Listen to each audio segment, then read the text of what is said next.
ആരാണ്? അൻവർ ഹുസൈൻ, സൈക്കോളജിസ്റ്റാ. ആരെ കാണാനാ? റിപ്പർ രവി.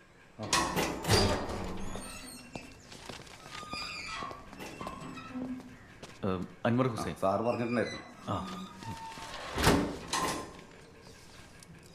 മൊബൈലും സാധനങ്ങളൊക്കെ അതൊക്കെ വണ്ടിക്കകത്ത് വെച്ചു.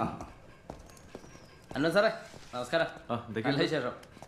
സാറേ ഞാൻ കൊണ്ടു വാ. അടുത്ത ആഴ്ചയാണ് റിപ്പർ രവിയെ തൂക്കിലേറ്റുന്നത്. അതിനു മുന്നേ പ്രസിഡന്റിന്റെ ദയാഹർജിയുടെ വിധി വരാനുണ്ട്. അത് മിക്കവാറും തള്ളും.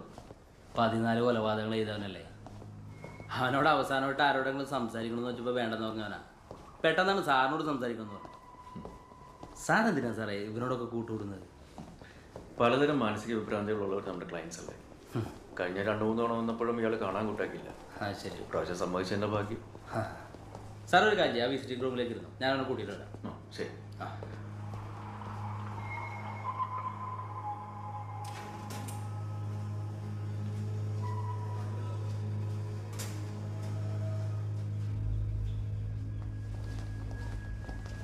നമസ്കാരം അൻവർ സാർ. രവി വൈകി. സാറേ പരമാവധി പെട്ടെന്നായിക്കോട്ടെ. എന്താണെങ്കിലും വിളിച്ചാൽ ഞാൻ പുറത്തുണ്ടാവും. സാറേ ജയിലിന് പുറത്തുള്ള ബേക്കറിയിലെ നല്ല അവിൽ മിൽക്ക് കിട്ടുമെന്ന് പിള്ളേർ പറഞ്ഞായിരുന്നു.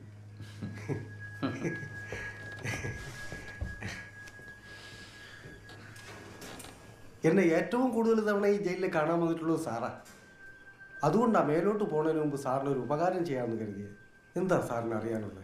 ചോദിച്ചോ, എന്തു വേണേലും ചോദിച്ചോ. എനിക്ക് രവിയെക്കുറിച്ച് എല്ലാം അറിയണം. രവിയുടെ ജീവിതം, രവിക്കുണ്ടായ മാനസിക പ്രശ്നങ്ങൾ എല്ലാം തുടക്കം മുതൽ പറഞ്ഞു. മനഃശാസ്ത്രത്തിൽ ഇത്രയും പഠിപ്പ് മൂലമുള്ള സാറിനെ ഞാൻ തിരുത്തുകയാണെന്ന് കരുതരുത്. സാറിന് തെറ്റി. എല്ലാവരും റിപ്പറെന്നും ക്രൂരനെന്നും ഒക്കെ വിളിക്കുന്ന എനിക്കുള്ളത് മാനസിക പ്രശ്നങ്ങളല്ല, ലഹരിയാണ്. അതിന് ഇംഗ്ലീഷിൽ എന്തോ വിളിക്കും, എക്സ്റ്റസി. ചുറ്റിക കൊണ്ട് തലയ്ക്കടിക്കുമ്പോൾ തലയോട്ടി പിളരുന്നൊരു ഒച്ചയുണ്ട്.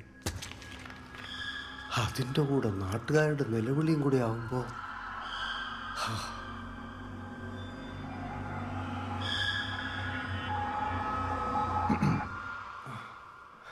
ബാക്കി പറ. ഞങ്ങളുടെ കുട്ടിക്കാലം നല്ലതായിരുന്നു സാറേ. അച്ഛനൊരു ടയർ കമ്പനിയിലായിരുന്നു ജോലി. അമ്മ ചെറുതിലേ മരിച്ചു. ഞങ്ങൾ 3 മക്കളാ. നല്ല രസമായിരുന്നു. തമ്മിത്തല്ലും നീന്തിക്കളിയും ഒക്കെ. 8ാം ക്ലാസ് കഴിഞ്ഞപ്പോൾ ഞാൻ പഠിപ്പ് നിർത്തി. കൊച്ചച്ഛൻ്റെ കോഴിക്കടയിൽ ജോലിക്ക് കയറി. അവിടെ നിന്നാണ് ഞാൻ ആദ്യമായിട്ട് കൊല്ലുന്നതിൻ്റെ സുഖം അറിഞ്ഞു തുടങ്ങിയത്. സാധാരണയിൽ കൂടുതൽ സമയമെടുത്താണ് ഞാൻ ഓരോ കോഴിയെയും കൊന്നുകൊണ്ടിരുന്നത്. എന്നിട്ടതിൻ്റെ പിടച്ചിലെങ്ങനെ നോക്കി നിൽക്കും.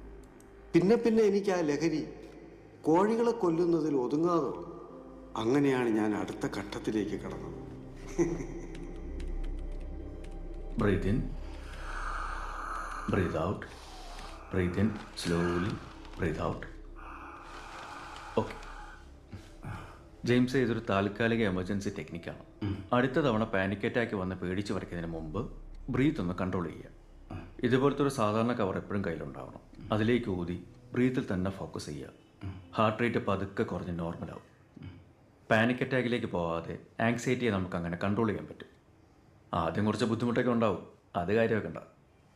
മരുന്ന് നമുക്കിപ്പോൾ ഒന്നും ആവശ്യമില്ലെന്നേ. ഓക്കെ. ഇവൾക്കേ സംസ്കൃതി എന്നുള്ളത് പേരിൽ മാത്രമേ ഉള്ളൂ എന്നാ മിസ് പറഞ്ഞു. ടീച്ചർമാരോട് തർക്കുത്തരം പറയാ, പിള്ളേരോട് വഴക്കുണ്ടാക്കുക, ഇതൊക്കെയാണ് ഇവളുടെ സ്ഥിരം പരിപാടി. അതുകൊണ്ടല്ലേ ഫാത്തിമ നമ്മൾ ഇവരെ കുട്ടികളെന്ന് വിളിക്കുന്നത്? അതെ അല്ലേ മോളെ? അവളുടെ ചിരി കണ്ടില്ലേ? അല്ലേട്ടാ, നമുക്ക് നാളെ വൈകുന്നേരം ഒന്ന് കണ്ടാലോ? നാളെ വൈകിട്ടോ? അതേടോ. ശരി, good night. Okay, good night. Anwar, consulting criminologist എന്നുള്ള തസ്തിക എനിക്ക് ഒഫീഷ്യലായിട്ട് കിട്ടണമെങ്കിൽ ഇതൊക്കെയാണ് ഡിപ്പാർട്ട്മെൻറ്റ് വക നിയമങ്ങൾ. പിന്നെ ഇപ്പോൾ ഉള്ള MA സൈക്കോളജിക്ക് പുറമെ നല്ല എവിടുന്നെങ്കിലും ക്രിമിനോളജിയിൽ ഒരു ഡിപ്ലോമ എടുക്കണം. തൻ്റെ ഈ PSC പ്രായമൊക്കെ കഴിഞ്ഞിരിക്കുന്ന സ്ഥിതിക്ക് നിയമനമൊക്കെ എങ്ങനെയാവുമെന്ന് എനിക്കറിയില്ല. അല്ലെങ്കിൽ ഇപ്പോൾ Kochi police department consulting psychologist എന്നൊക്കെ പറഞ്ഞ് വെറുതെ തന്നെ തിരികെ കയറ്റി വെച്ചിരിക്കുകയാണ് ഞാൻ. അറിയാലോ. അതുകൊണ്ട് ചെറിയ ചെറിയ ഉപകാരങ്ങൾ അല്ലേട്ടനും അല്ല സാറിനും ഉണ്ടല്ലോ. പിന്നെ ഈ ഡിപ്ലോമയേക്കാൾ വലുതായ PhD-ക്കാണ് ഞാൻ പ്രിപ്പയർ ചെയ്തുകൊണ്ടിരിക്കുന്നത്. അതിന് ക്രൈം സീനിൽ വന്നിട്ടുള്ള റിയൽ ഫീൽഡ് എക്സ്പീരിയൻസ് എനിക്ക് ആവശ്യമുണ്ട്. തൻ്റെ ഈ സൗഹൃദ മോലാക്കലൊക്കെ നല്ലൊരു കാര്യത്തിന് കാരണം ഞാനൊന്നും മിണ്ടുന്നില്ല. തനി പറഞ്ഞ PhD ഒക്കെ പൊക്കിയെടുത്തോണ്ട് വാ, നമുക്ക് നോക്കാം. തനിക്ക് ഈ കേസ് അന്വേഷണമൊക്കെ ഇത്ര താല്പര്യമാണെങ്കിൽ ഈ ക്ലിനിക്കൊക്കെ അടച്ചുപൂട്ടി നല്ലൊരു ഡിറ്റക്റ്റീവ് ഏജൻസി തുടങ്ങിക്കൂടെ? ആ, പതുക്കെ സെറ്റപ്പ് ചെയ്യണം. നമുക്ക് ആക്ച്വലി അപ്പാർട്ട്മെൻറ്റിൽ പോയി 2 അടിച്ച് ഇതിനെപ്പറ്റി നല്ലോണം ഒന്ന് തീരുമാനിക്കാം. ഏത്? ആയിക്കോട്ടെ, ജോലിക്കാരുമായി പോയില്ലേ? ഓ അതെ അതെ.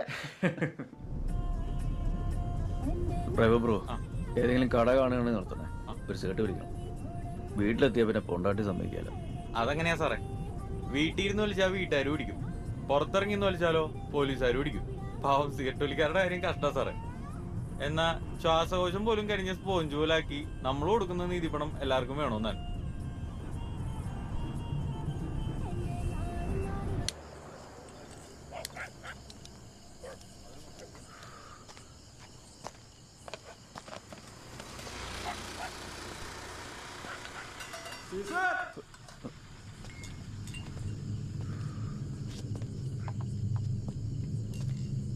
Beware the eyes of Mark Caesar.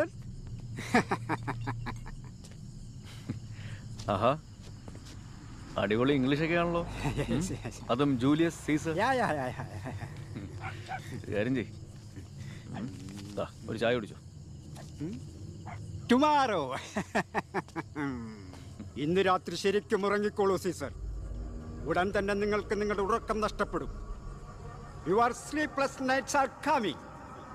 മറ്റാർക്കും വേല ചെയ്യാൻ പറ്റാത്ത, അവർ മാത്രം വേല ചെയ്യുന്ന ആ രാത്രി ദിനങ്ങൾ വരികയാണ്. Your sleepless nights are coming.